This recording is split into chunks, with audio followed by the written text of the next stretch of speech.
Hello, good morning, dear students. Today we are starting with the third chapter of supplementary textbook, that is Ishwaran the Storyteller. It is an interesting story, so let us just start with the chapter.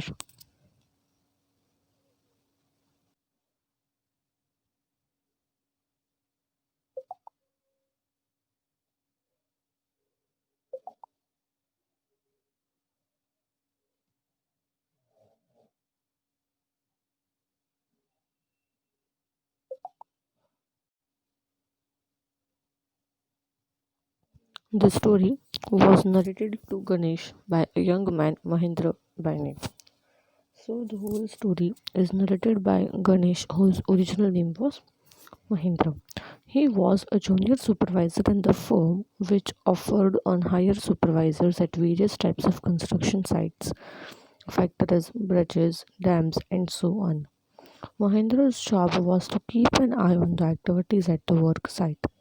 He had to keep moving from place to place every now and then, as ordered by his head office from a coal mining area to a railway bridge construction site, from where thereafter a few months to a chemical plant which was upcoming somewhere. So the sorry, the job of Mahendra was such that he was supposed to move from here to there for his job, as he was a junior supervisor in a firm, and his job was such that he will move from here to there for job. Sometimes he will be in a factory, sometimes he will be in a coal mine, like that. He was a bachelor. Bachelor means he was not married. He was unmarried. His needs were simple and was able to adjust himself in all the kinds of odds conditions, whether it was an ill equipped circuit house or a makeshift canvas tent in the middle of the stone quarry. So, the needs of Ganesh were very much simple, and that is Mahendra was very much simple, and he will adjust himself in any kind of the situation. Either he will get a luxurious circuit house, and also he would adjust over there, and if he would get a tent or a canvas type area, then also he would adjust everything. But one asset he had was his cook, Ishwaran. But he was having one person with him who was very much trustable, and the name of that person was Ishwaran. The cook was quite attached to Mahendra and followed him uncomplainingly wherever he was posted. So Ishwaran is the name of the cook over here, the cook of Mahendra. And what he used to do, he used to follow Mahendra wherever he was posted, because he was a bachelor. So it is very much obvious that how he would manage all the things, how he would manage about his lunch, breakfast, and dinner. So Ishwaran used to follow him everywhere, wherever he was posted. He cooked for Mahendra, washed his clothes, and catched away with his master at night. So what he used to do, he used to cook for Mahendra, he used to wash the clothes of Mahendra, and he used to chat, means he used to talk with Mahendra about the whole day. He could weave out endless stories about anecdotes and varied subjects.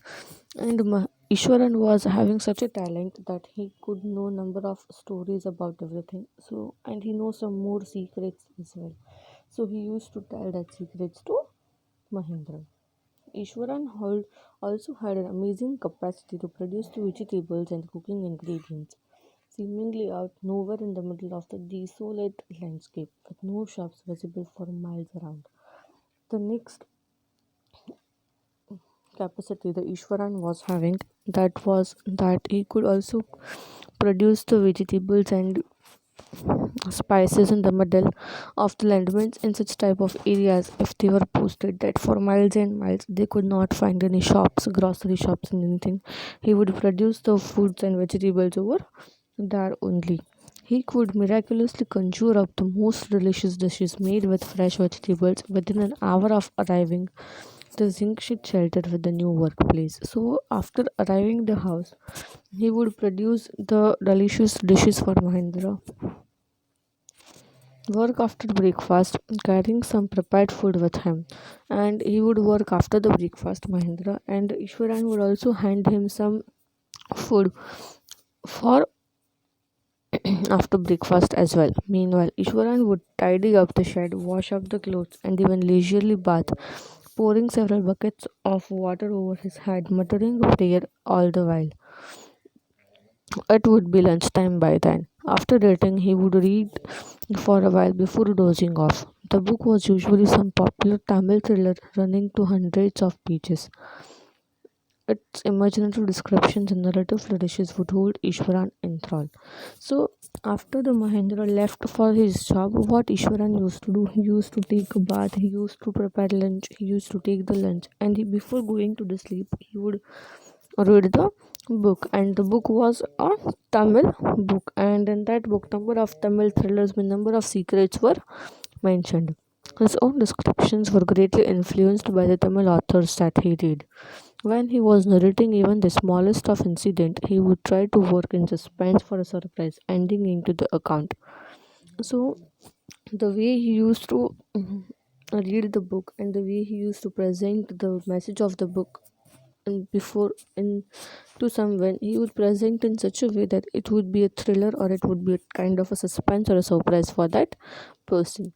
For example, instead of saying that he had come across an uprooted tree on the highway, he would say with eyebrows suitably arched and hands held out in a dramatic gesture, the road was deserted and I was all alone.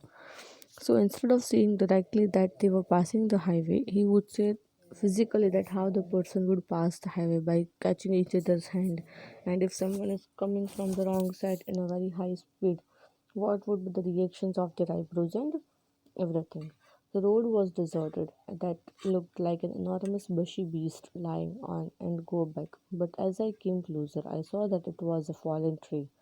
With its dry branches spread out, Mahendra would stretch himself back in the canvas chair and listen to the Ishwaran's tale uncritically. So he used to say everything in such a way, and at last Mahendra would stretch himself back in the canvas.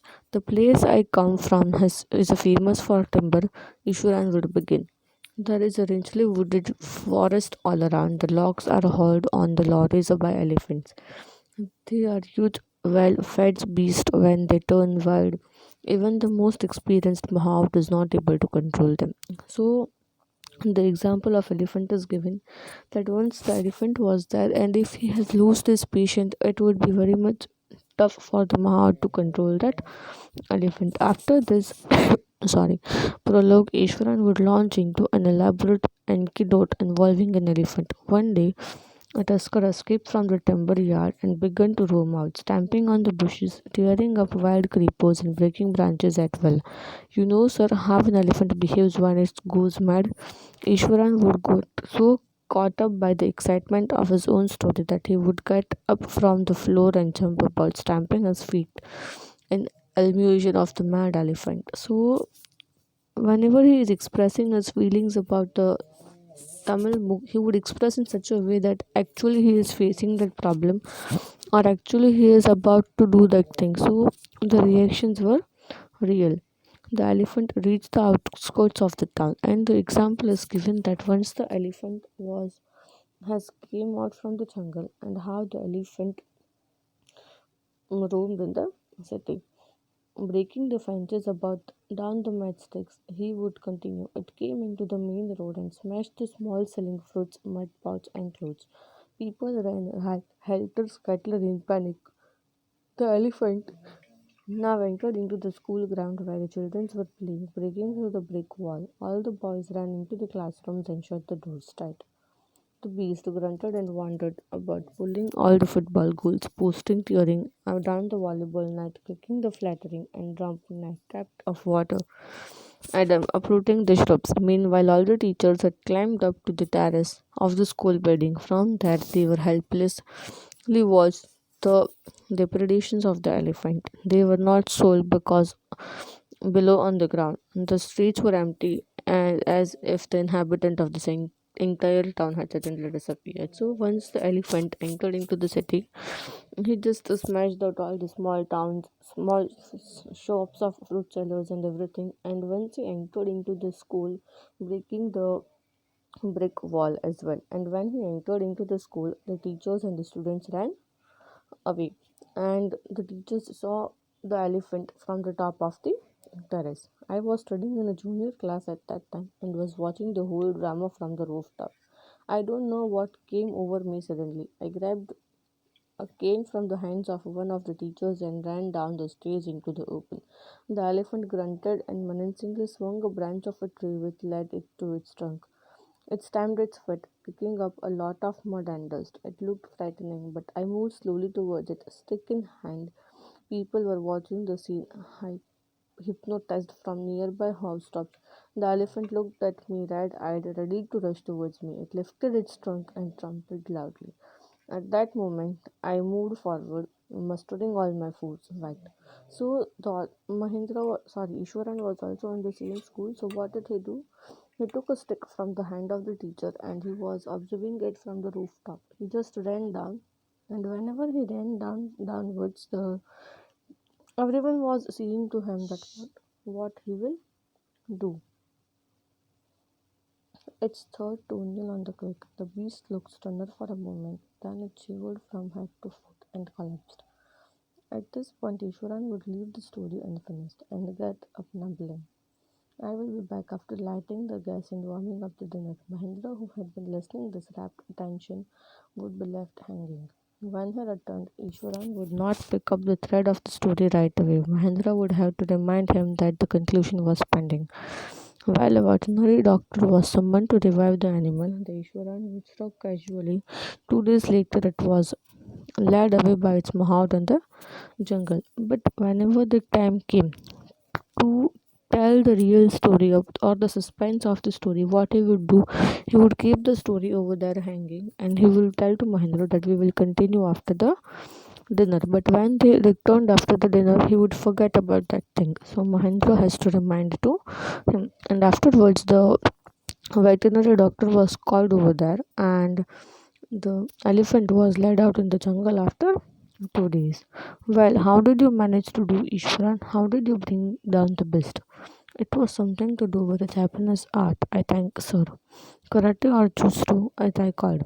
I had read about it somewhere that temporarily paralyzes the nervous system, you see.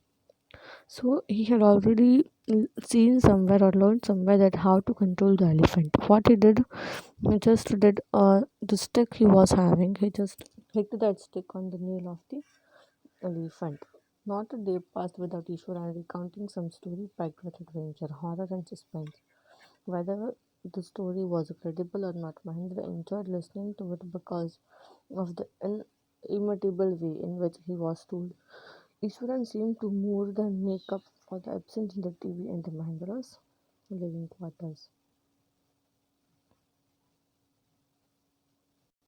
One morning, when Mahendra was having his breakfast, Ishwaran asked, "Can I ask something special for the dinner tonight? After all day, today is an auspicious day. According to the tradition, we prepare various delicacies to feed the spirits of our ancestors today."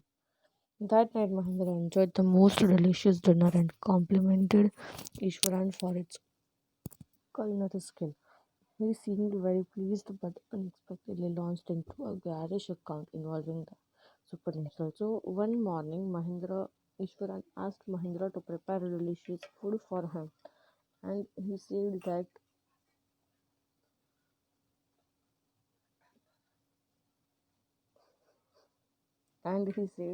they are supposed to prepare delicious food today, and that day he gave a delicious food to Mahendra. Thank you.